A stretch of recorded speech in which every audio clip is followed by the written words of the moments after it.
फूलों का झड़ना, संगीत में इनके मधुर तरंगे जैसे बहता हो कलकल झरना। नाम में है इनके उजाला और काम में है जीवन के अंधेरों को निराश करना। सामाजिक, आध्यात्मिक हो या सांस्कृतिक, सीखा नहीं इन्होंने किसी भी कार्य से मुकरना।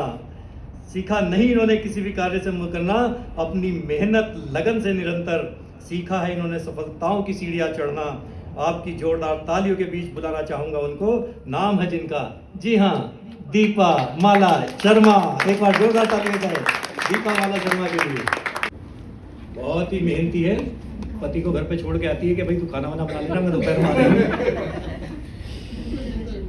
सही कह रहे हो अमित जी। ये रायन की तरह मेरी हाइट नहीं सही, रायन की तरह मेरी हाइट नहीं बढ़ी छुट्टियों में। तुम्हारी हाइट तो बहुत ऊंची हो गई है।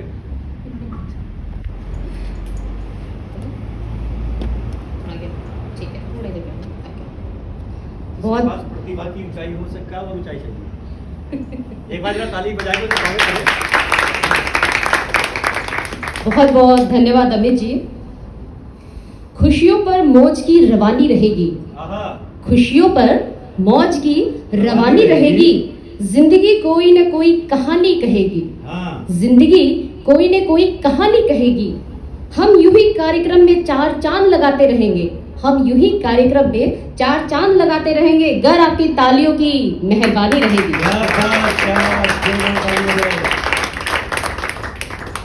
जी बिल्कुल, तालियां की सचमुच हमें बहुत ज्यादा जरूरत है। थोड़ा ठंडा लग रहा है आज, लेकिन आप लोग थैंक यू थैंक यू। अगर ऐसी तालियां बजाते रहेंगे तो हम सबका इसी तरह से हौसला बढ़ता रहेगा। और यस, चार चांद तो हम वैसे भी लगाते हैं, जहां अमित जी आ जाए फिर तो कहना ही क्या। क्यों अमित जी? क्या बात। जी, स्वामी जी के चरणों में सादर नमन तथा यहाँ उपस्थित सभी हिंदी प्रेमी प्रेमिकाओं को मेरा प्यार भरा नमस्कार। साथ ही अमित जी को खास धन्यवाद, जो इतनी बढ़िया पहल करते हैं। हर बार हम सबको यहाँ बुला भेजते हैं कि भैया कुछ भी हो, लेकिन बीच में थोड़ा गैप गया, हमने मिस किया इसको थोड़ा सा, बट लेकिन फिर 8 महीने तो मैं भी नहीं था ना यहाँ पे। जी बिल्कुल बिल्कुल, तो बस वो 8 महीने तक हमारी 8 कविता ऐसे ही रह गई। नहीं, लेकिन फिर भी बहुत अच्छा है। यहाँ एक बहुत अच्छा हमें प्लेटफॉर्म मिलता है, आके हम अपनी बात रख पाते हैं, अपनी जो भी छोटी मोटी जो भी कविताएं हैं हम लोग यहाँ पे आप सबके साथ साझा कर पाते हैं। और एक बहुत ही बढ़िया प्लेटफॉर्म हमें मिला हुआ है सीखने का, अपने आप को और सब चीज़ें समझने का, कि किस तरह हम थोड़ी बहुत लेखनी के थ्रू अपने आप को थोड़ा ग्रो कर पा रहे हैं। तो इस सब के लिए सेवाश्रम संघ को और स्वामी जी को, स्पेशली अमित जी को, सबको बहुत बहुत मैं दिल से धन्यवाद करना चाहती हूँ। दोस्तों, मेरी जो कविता है, यानी जो मेरी जो आज की प्रस्तुति है, थोड़ी सी अलग है। हम लोग वैसे कहते हैं कि कवि संवेदनाओं को लिखता है, मतलब जैसा वो महसूस करता है उन सबको लिखता है वो, जैसे उसके दिल में ख्याल चलते हैं या वो किस तरह की चीज़ें फील करता है। तो मुझे लगता है, वैसे मैं मोटिवेशनल स्पीकिंग को लेकर बहुत बातें करती हूँ, लोगों को कोशिश करती हूँ मोटिवेट करने की। तो मुझे लगता है कि हम अपने आप को अगर मोटिवेट अगर कर पाते, सबसे ज़्यादा अगर कोई हमें मोटिवेट कर सकता है तो ये प्रकृति है। अगर हम सचमुच में छोटी सी छोटी चीज़ों में अगर हम देखने जाएं तो हमें इतने लाइफ के इतने बड़े बड़े लेसन हमको मिलते हैं प्रकृति से, और बहुत सारी चीज़ें जो हम सीख सकते हैं। और मैंने खुद ये चीज़ करा, अगर हम सब सुबह थोड़ा जल्दी उठते हैं तो हम सुबह उठने के बाद में प्रकृति को जिस तरह से देखते हैं, उसकी खूबसूरती को, उसके वो एक जो पॉजिटिव एनर्जी हमें जो उससे मिलती है, और वो जो दिन की शुरुआत होती है उसके बाद में, और उस दिन की शुरुआत को हम आगे किस तरह से लेके जाते हैं, क्योंकि बहुत लंबा दिन होता है। तो मुझे लगता है जल्दी सुबह उठ के अगर हम वो पॉजिटिविटी अपने अंदर भर ले तो हमारा दिन तो वैसे ही कामयाब हो जाता है। तो उन्हीं सबको सोचते हुए मैंने कुछ पंक्तियाँ लिखी हैं, उम्मीद है आप सबको पसंद आएगी। तो चलिए आपको मेरी कविता के गागर के सागर में गोते लगवाती हूँ। अरुणोदय के इस पहर में पहली आहट मन मनोहर करती, अरुणोदय के इस पहर में पहली आहट मन मनोहर करती। पेड़ पौधे फूल पत्ती, पेड़ पौधे फूल पत्ती, सब झूम कर नई सुबह का आलिंगन करती, सब झूम कर नई सुबह का आलिंगन करती। बादलों में बनती बिगड़ती आकृति, मन में कुतूहल भरती, बादलों में बनती बिगड़ती आकृति, मन में कुतूहल भरती। मध्यम मध्यम पवन हिचकोले लेती, मध्यम मध्यम पवन हिचकोले लेती, अपनी सुगंध से घर आंगन महकाती, अपनी सुगंध से घर आंगन महकाती। ये सन्नाटा, ये खामोशी बड़ी भली लगती। कभी कभी ऐसा होता है ना, हम अगर सुबह बहुत जल्दी, जैसे बाकी लोग अगर नहीं उठे घर के और हम महसूस करते हैं, तो वो जो सन्नाटा है वो भी हमें बहुत सुकून देता है। वो भी हमें एक जो सुप्रीम पावर है उसके साथ हम अपने आप को कनेक्ट कर पाते हैं, उस वक्त ऐसा फील करते हैं हम। तो ये सन्नाटा, ये खामोशी बड़ी भली लगती।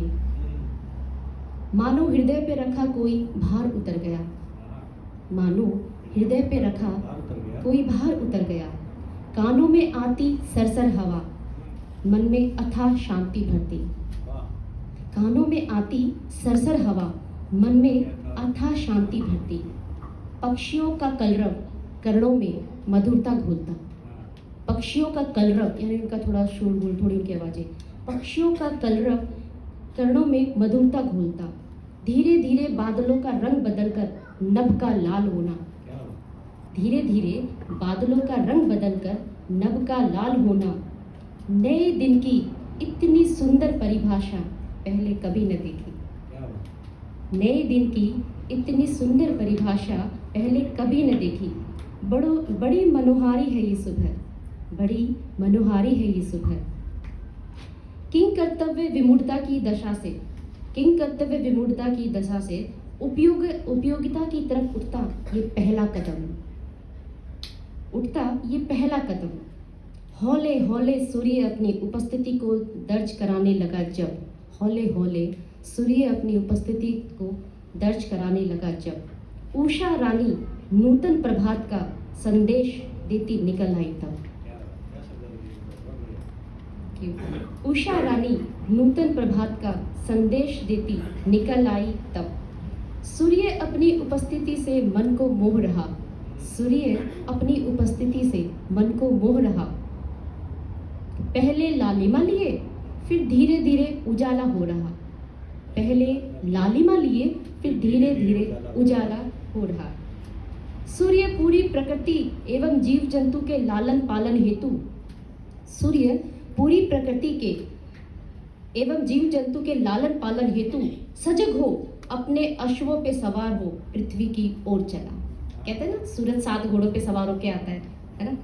तो सजग हो अपने अश्वों पे सवार हो पृथ्वी की ओर चला।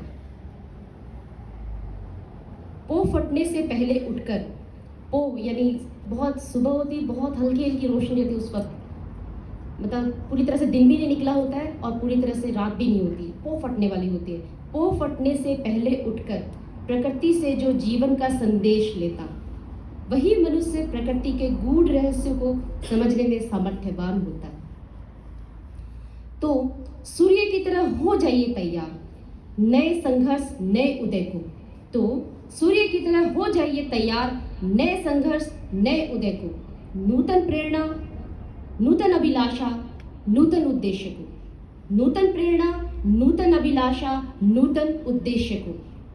ये जीवन चक्र है, ये जीवन चक्र है प्यारे जो निरंतर चलता रहता। ये जीवन चक्र है प्यारे जो निरंतर चलता रहता।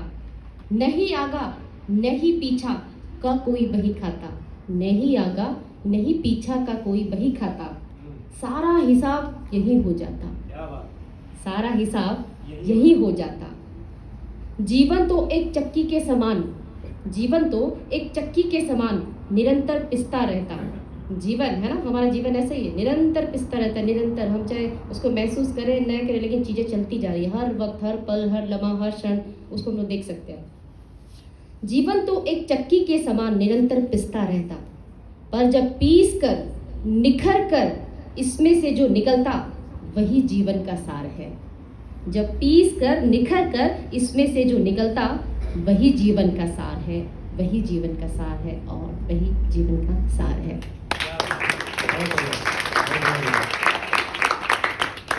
थोड़ा सा सीरियस हो गया क्या? चलिए एक थोड़ी 2 लाइनें हैं, काफी थोड़ी सी मजाकिया है, अच्छी लगे शायद आपको। हम उठते नहीं, उस टाइम की बातें करोगे तो हम तो सीरियस हो जाएगा। हालांकि मैं इस तरह ही कम लिखती हूँ, तो मैंने सोचा चलो इस बार थोड़ा सा डिफरेंट किया जाए, थोड़ा अलग से ना, क्योंकि हम सब ले सकते हैं उस चीज़ को, प्रकृति से ना, वो पॉजिटिव एनर्जी आप कोशिश करना। हालांकि मुझे पता है काफ़ी सारे लोग उठते भी होंगे, ऐसा नहीं है, तो मिलती है हमें उससे एनर्जी। तो ठीक है, थोड़ा सा माहौल को खुशनुमा बनाते हुए आप सबके लिए मिजाज इश्क होम्योपैथिक है उनका। आय हाय, मिजाज इश्क होम्योपैथिक है उनका। आते ही नहीं, क्या करूं। मिजाज इश्क होम्योपैथिक है उनका। न सुइया न बोतल न एक्सरे, न सुइया न बोतल न एक्सरे, न दाखिला, न सुइया न बोतल न एक्सरे न दाखिला।